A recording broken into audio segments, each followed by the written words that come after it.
Sometimes Windows Update data might get corrupted due to lost internet connection or power failure or system crash. This tutorial is about fixing Windows 10 can't install Windows updates. At first, go to Services and make sure Windows Update is not disabled.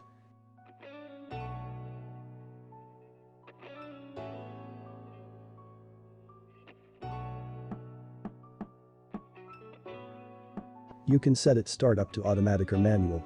If you select automatic, Windows will update automatically without your permission when there is an update available.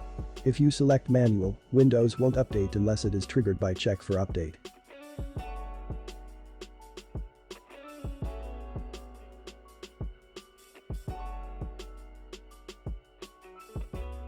Now open Drive C, then go to Windows. Find Software Distribution, open it, and then open Download.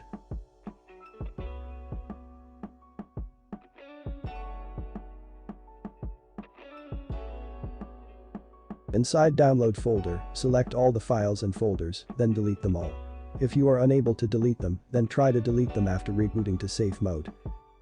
This process will remove any corrupted Windows Update files. You're all set now. Go and check for updates.